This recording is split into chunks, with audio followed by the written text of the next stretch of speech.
Halo, nama saya Alexander Zulkarnain. Saya Binusian. Saya kuliah di Binus Business School, jurusan Business Management tahun 2013 dan lulus di tahun 2015. Saya juga menjabat sebagai Vice President buat Binus Business School Alumni Association, dan saat ini saya menjabat sebagai Vice President Media, Digital, Event, dan Industry Relation di Taman Safari Indonesia Group.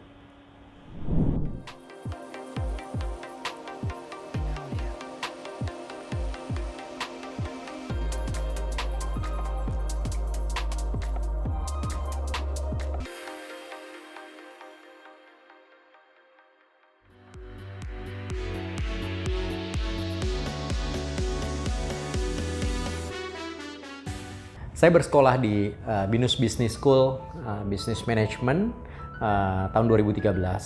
Kenapa saya waktu itu ambil S2 Binus Business School? Karena saya waktu itu merasa bahwa ada yang perlu saya lengkapi di fase perjalanan karir saya. Ya, saya memang secara profesional mungkin sudah menguasai beberapa hal, tapi keinginan saya untuk belajar lebih dan mendapatkan hal-hal yang menurut saya perlu gali lebih dalam lagi dari sisi akademis, pengalaman, dan juga studi-studi kasus yang tentunya menarik. Bagi saya hal yang sangat mudah untuk memutuskan saya berkuliah, ambil master di Binus Business School di JWC Senayan. Lalu apa yang terjadi? Keputusan saya sama sekali tidak salah. Bahkan itu jadi buat saya adalah satu milestone saya di dalam menempuh pendidikan yang pernah saya jalani sebelum-sebelumnya.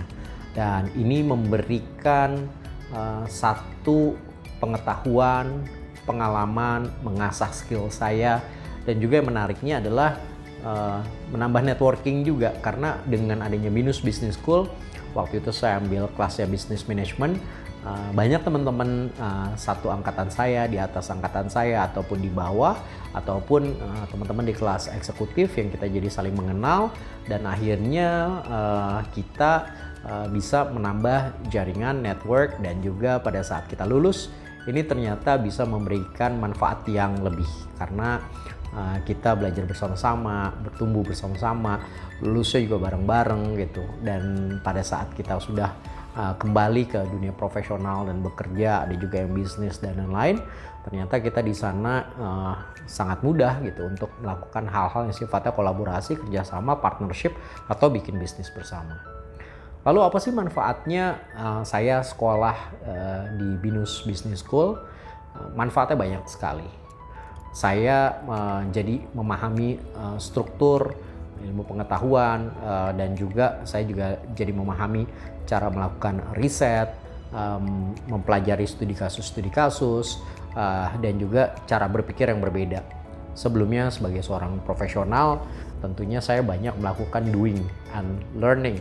Tapi pada saat saya sekolah di Binus Business School, saya banyak mendapatkan learnings dan juga sambil doing, prakteknya di kantor, di perusahaan, tapi learningsnya itu di Binus Business School.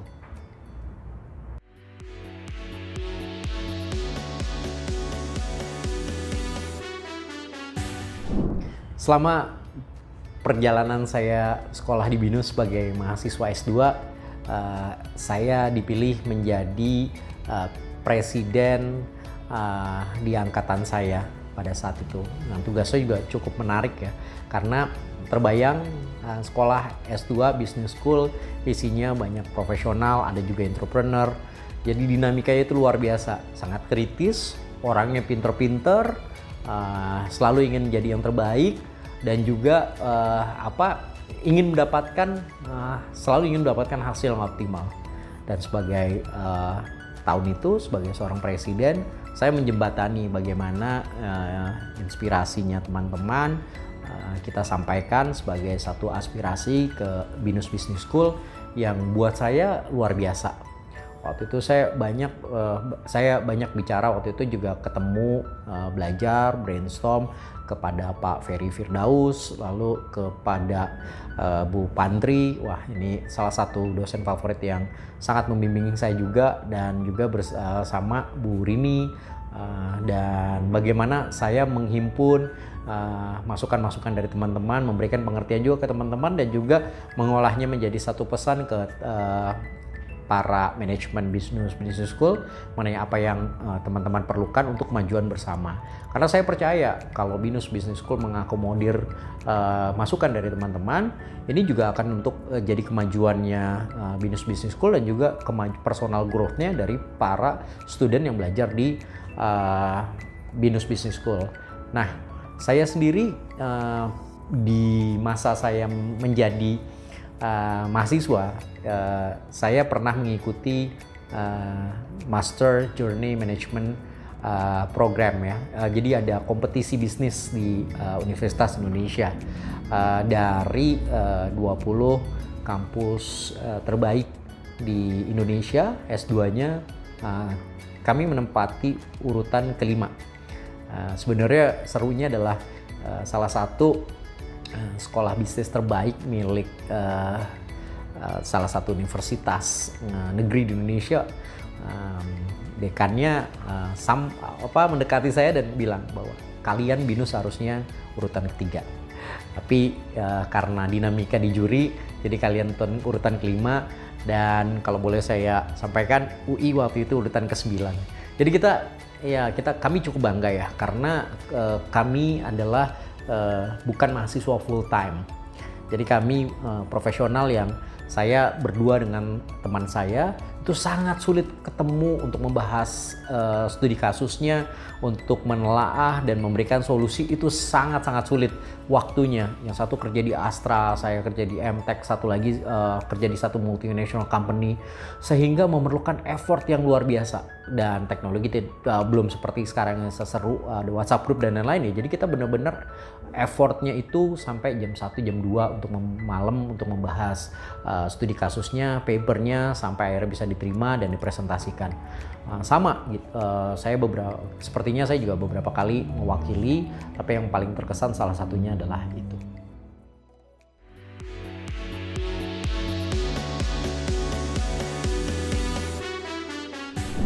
Kalau dari pengalaman saya di dalam meniti karir, membangun usaha, menjadi seorang profesional, pasti ada momen-momen terbaik dan momen-momen terburuk. Saya bukan seorang motivational speaker, jadi kehidupan saya itu up and down. Jadi pada saat down pun juga menjadi momen terbaik buat saya.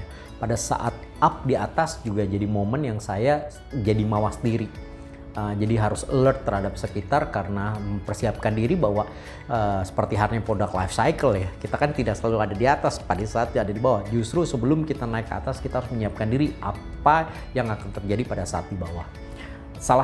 Ada banyak sekali sebenarnya hal-hal yang buruk dan yang baik, yang menurut saya itu adalah memberikan hikmah yang besar dan memaknai perjalanan saya sebagai manusia dan profesional, dan juga melakukan sedikit bisnis ya di luar. Salah satunya waktu saya bergabung dengan Pexel. Pexel adalah same day delivery service, logistik. Tidak ada sebelumnya yang namanya same day delivery service di Indonesia. Jadi itu adalah first mover, pioneer. Kita mau lihat siapa benchmarknya, nggak ada. Mau lihat paling keluar di salah satunya dari di Cina. Cuma berbeda sekali secara geografis, kontur dan lain-lain. Cina mayoritas daratan, kita kepulauan. Same day ini jadi satu yang masuk akal tidak sih gitu, dengan infrastruktur kita juga masih yang berat pada saat itu.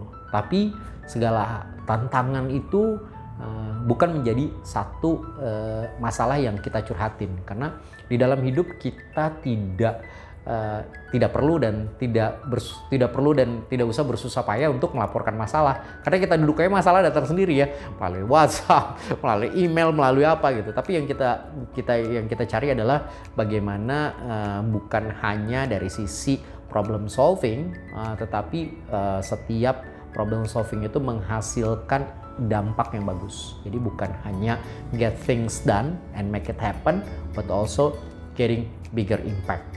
Percaya sekali terhadap apa yang kita lakukan sedikit demi sedikit, akhirnya sampai sekarang Pexel punya positioning yang begitu kuat untuk same day delivery service. Sama halnya di karir saya sebagai seorang executive director pada saat itu di Young on Top Holding. Saya tidak pernah mengetahui bahwa Young on Top saya pikir hanya komunitas anak-anak muda yang mengajarkan soal leadership dan juga bagaimana bisa tumbuh secara profesional. Tapi pada saat saya bertemu dengan foundernya Mas Billy Boon, seorang sahabat saya juga, ternyata sudah tumbuh menjadi satu holding dengan memiliki beberapa perusahaan. Nah, saya bergabung dan akhirnya melahirkan beberapa perusahaan baru dan juga mengakuisisi beberapa perusahaan baru.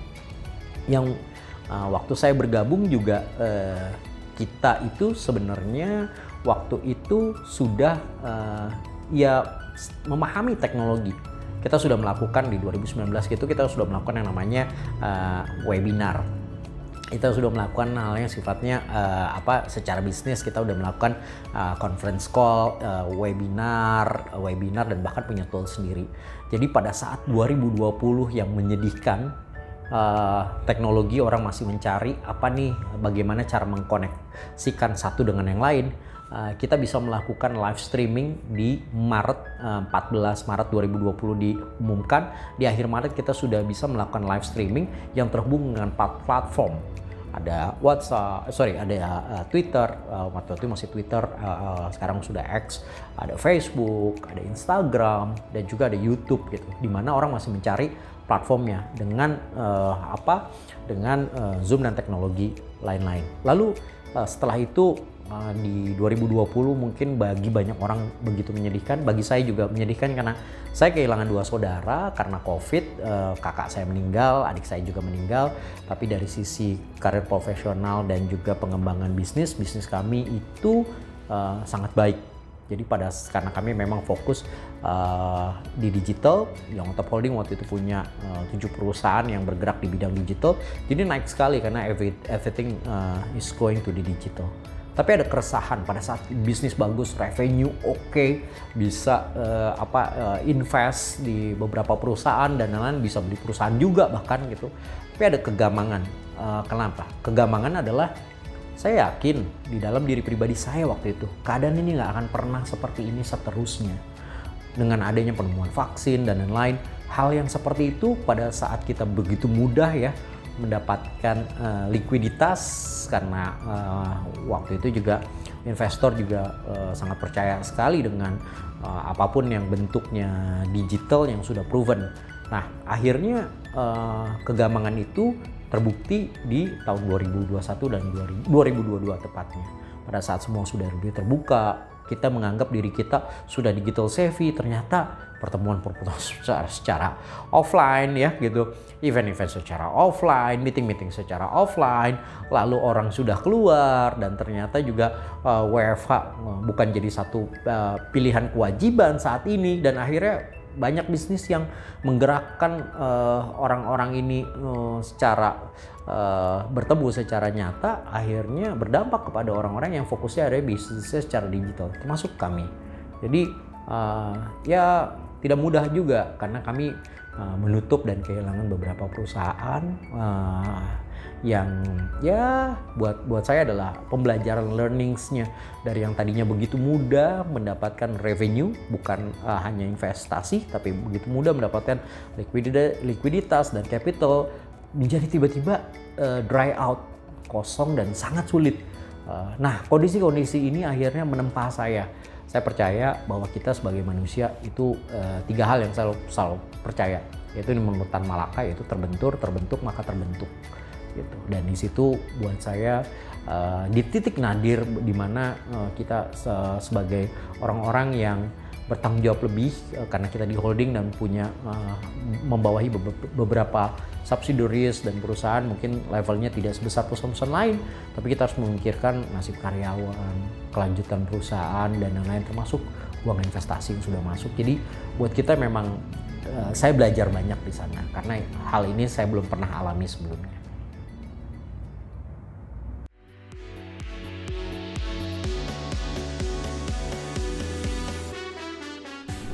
Dan perjalanan karir saya selanjutnya adalah saat ini saya bekerja sebagai Vice President di media, membawahi media, event, digital, dan industry relation di Taman Safari Indonesia Group atau di holdingnya. Taman Safari Indonesia yang kita kenal saat ini bukan hanya ada di Bogor, tapi ada di 11 tempat lainnya yang luar biasa. Jadi selain parks, selain safari parks ya, kita ada resort gitu, dan sebagai tempat rekreasi yang berbasis konservasi satwa, yang tentunya kita tahu Taman Safari ini adalah sangat memorable buat banyak orang di Indonesia, historical karena sudah lama, jadi sudah 40 tahun ya gitu, dan juga unforgettable buat kita karena experience-nya juga yang luar biasa. Lalu apa sih yang saya lakukan? Saya saat ini direct report kepada salah satu board of five atau salah satu pemilik. Yang saya lakukan saat ini adalah saya fokus bagaimana pertama di media membangun relasi hubungan media yang baik, memberikan informasi kepada media, bertanggung jawab terhadap crisis management, lalu saya juga menjadi spokesperson dan juga harus wajib mampu memberikan citra dan reputasi perusahaan yang baik, karena banyak hal yang dilakukan oleh Taman Safari di bidang konservasi yang luar biasa, dan saya pikir ini adalah salah satu aset terbaiknya Taman Safari untuk disampaikan kepada publik. Selain memang perusahaan ini memang perusahaan swasta, jadi banyak yang mengira ini adalah perusahaan pemerintah atau BUMN. Tidak, karena pemiliknya sangat low profile dan juga sangat humble, rendah hati gitu. Karena itu tugas kita saat ini sebagai profesional untuk mengangkat citra dan reputasi sekaligus kredibilitas yang sudah dibangun oleh para founder dan saat ini diteruskan oleh generasi berikutnya. Lalu di digital saya punya tugas untuk memperkuat brand presence-nya dari Taman Safari Indonesia Group di digital, sekaligus untuk meluaskan exposure Taman Safari di bidang digital. Tentunya ini adalah salah satu sweet spot saya karena saya juga banyak sebelumnya bergerak di dunia digital, sekaligus mengkolaborasikan antara aset yang kami miliki di Taman Safari, bagaimana kita bisa meleverage dan mengenhance-nya dengan menggunakan teknologi. Plus juga di luar dari itu di digital ini juga sangat penting ya, agar brand kita stay relevant di mata audiens yang terus berubah. Oke. Dan di event juga kita punya event signature event yang luar biasa. Salah satunya adalah International Animal Photo and Video Competition. Tahun ini termasuk event fotografi tertua di Indonesia, tapi bukan hanya sekedar tua, tapi dampaknya yang luar biasa. IAPVC kita sebut itu adalah salah satu signature event kita karena diikuti oleh belasan ribu, sekitar 16.000 fotografer dari dalam dan luar negeri, yang 5.000 fotografer baik dalam dan luar negeri yang mengirimkan lebih dari 16.000 fotonya. Tentunya foto-foto mengenai konservasi satwa, dan juga banyak event-event lain yang tentunya untuk memberikan pengalaman terbaik bagi para pengunjung. Dan yang terakhir adalah industry relation. Jadi saya bekerja untuk membina hubungan baik dengan pemerintahan, asosiasi, termasuk juga komunitas, dan juga termasuk juga lembaga pendidikan. Jika ada memerlukan apa-apa, memerlukan apapun dari kami gitu, dengan senang hati kami terbuka dan membantu. Buat saya Taman Safari Indonesia Group ini adalah aset nasional yang luar biasa. Kenapa? Karena saat ini kita memiliki lebih dari 8.700 satwa, baik yang hampir terancam punah, dilindungi, dan lain-lain gitu. Ada lebih, dan di kami ini lebih dari 400 spesies satwa ya yang kita miliki, dan kita bukan hanya ada di Bogor, kita ada di berbagai kota di Indonesia, Jakarta Aquarium kalau di Jakarta salah satunya. Lalu kita juga punya di Prigen itu ada 350 hektar. Di Bali saat ini kita punya 2, ada Varuna Bali yang baru di launching, itu adalah theatrical underwater dining show yang pertama di Indonesia. Sekaligus juga kita ada Bali Taman Safari Bali, dan Juli tahun ini rencananya kita akan buka Marine Bali. Jadi the exciting Marine Safari Bali ini juga jadi sesuatu yang berbeda. Di Solo kita punya di Jawa Tengah kita ada punya Solo Safari bekerja sama dengan pemerintah Kota Solo. Kita juga ada Safari Beach Jateng, satu-satunya safari di beachfront ya di Jawa Tengah. Dan ya banyak tempat-tempat lain lagi yang kita juga akan explore, dan kita akan buka peluang untuk banyak hal untuk kita potensi kolaborasi dan lain-lain.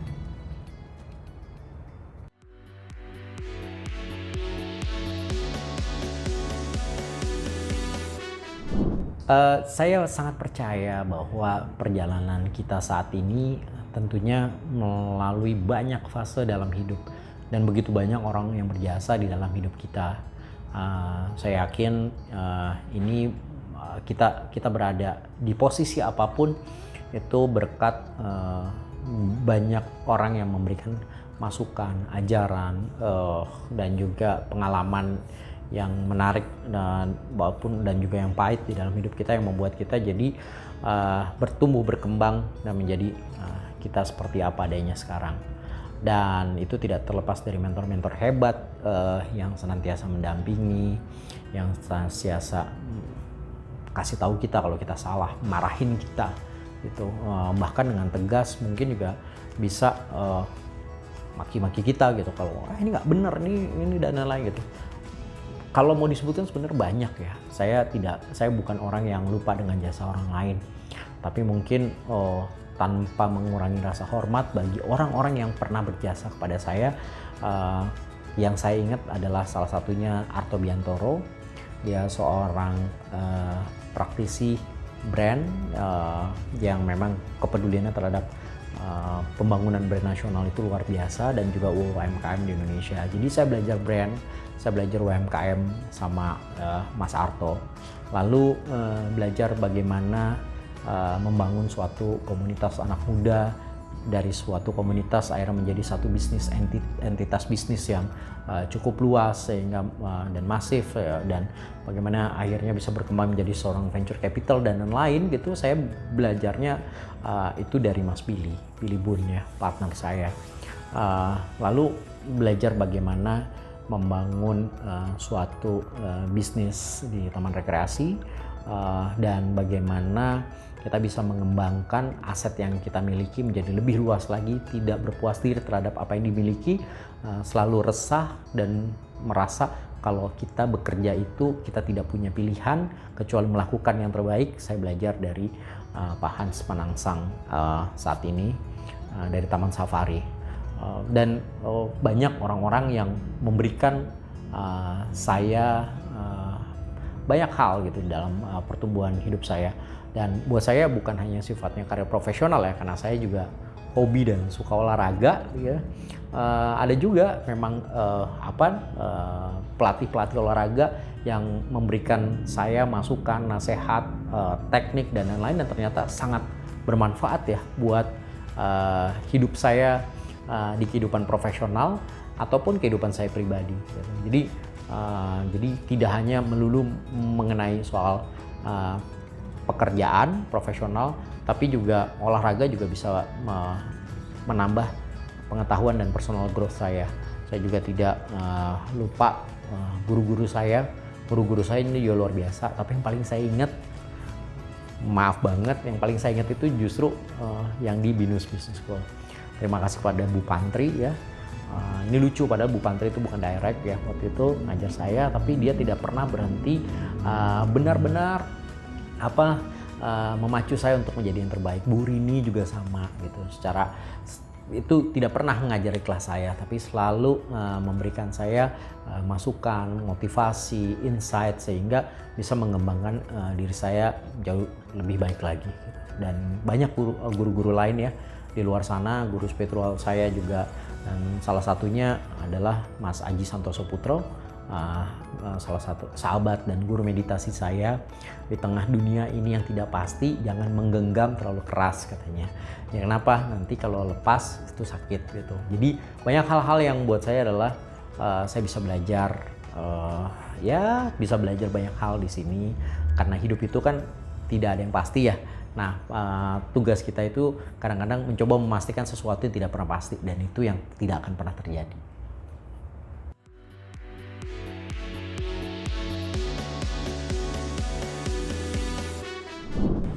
Dalam karir saya, harapan saya bisa terus belajar. Dan juga belajar, baik belajar secara pengetahuan, belajar dengan orang-orang yang sudah berpengalaman, dan juga belajar mendengarkan dari anak-anak muda, dan juga belajar mendengarkan lebih banyak lagi dari orang-orang yang berhasil melakukan perubahan-perubahan. Dan secara pribadi saya ingin tumbuh dan berkembang. Tumbuh ini bukan berarti harus mencapai titel atau posisi tertentu, tapi tumbuh dari sisi pengalaman, pengetahuan, skills, dan juga network. Itu harapan saya sebagai profesional di bidangnya.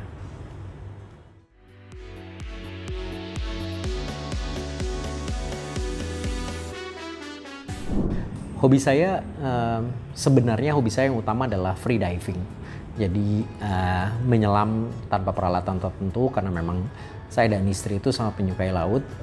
Selain free diving juga scuba diving. Namun kondisi yang dan kesibukan yang membuat kita jarang melakukan itu, sehingga saya biasanya melakukan hobi saya yang lain, yaitu saya suka lari, saya suka bersepeda, saya suka berenang, dan juga yang tidak pernah tidak dilakukan, pasti akan selalu ada di dalam fase hidup saya, itu main basket. Itu adalah beberapa hobi saya. Selain saya terakhir menekuni hobi yang baru, tentunya saya suka trail run, jadi naik gunung, tapi dengan berlari, melewati beberapa gunung di saat ini masih Jawa Barat, tapi saya memang rencananya juga akan melakukan trail run itu di berbagai wilayah di Indonesia. Ya, semoga bisa punya milestone. Saya tidak mencari prestasi, tidak lagi, dan tidak punya keinginan untuk mencari prestasi, tapi ingin mendapatkan pencapaian diri ya. Dan saya yakin dengan kita melakukan olahraga, menjadi sosok yang positif, sehat, dan kita juga bisa punya pemikiran yang luas dan punya pengalaman yang menarik, sehingga menjadi valuable asset bagi diri kita pribadi dan juga bagi perusahaan tempat kita bekerja.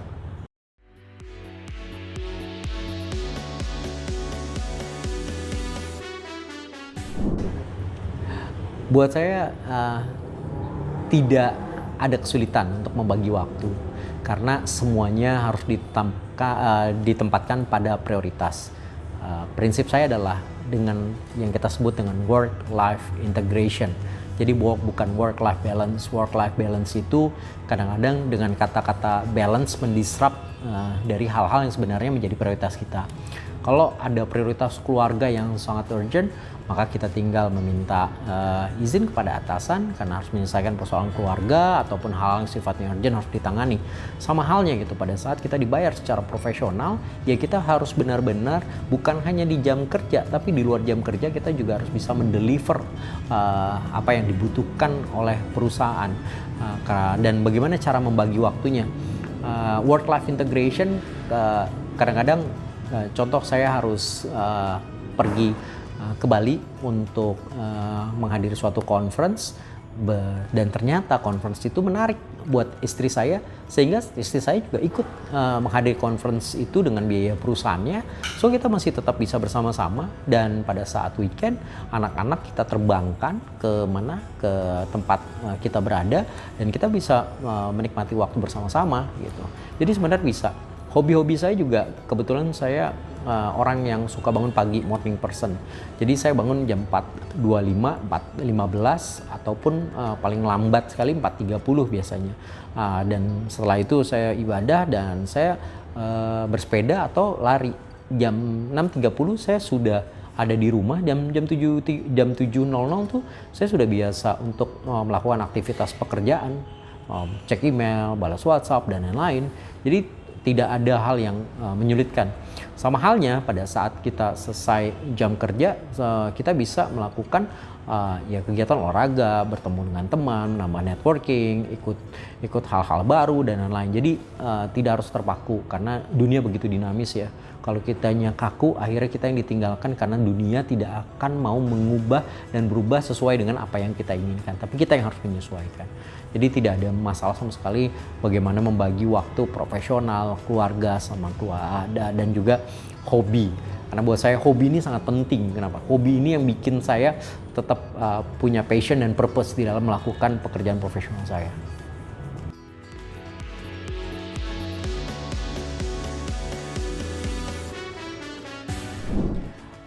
Buat saya yang terpenting adalah bagaimana kita menjadi bagian dari solusi.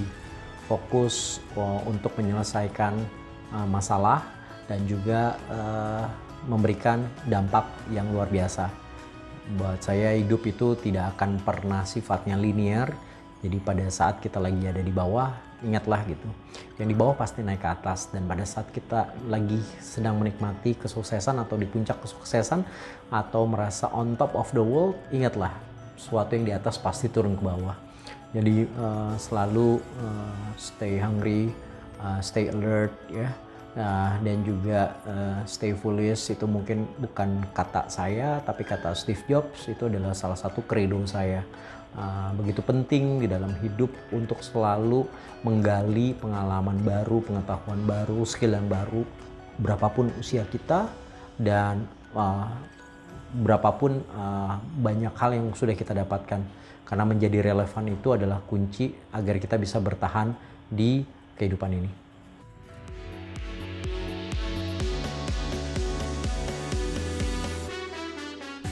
Saya sangat bangga menjadi seorang binusian.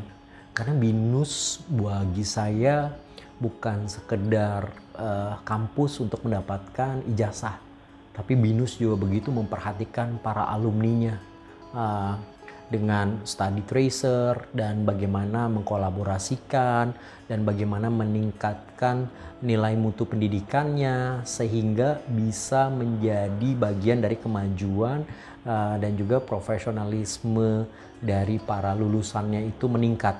Jadi buat saya sangat bangga kepada BINUS. Dan kalau ada kesempatan, anak saya pun juga kuliah di BINUS gitu. Jadi selalu ada kalau ada kesempatan untuk menempuh ilmu yang lebih tinggi lagi di BINUS, kenapa tidak gitu? Karena saya merasa yakin dengan sistem, dengan pengajar, dan juga dengan institusi dari BINUS ini sendiri.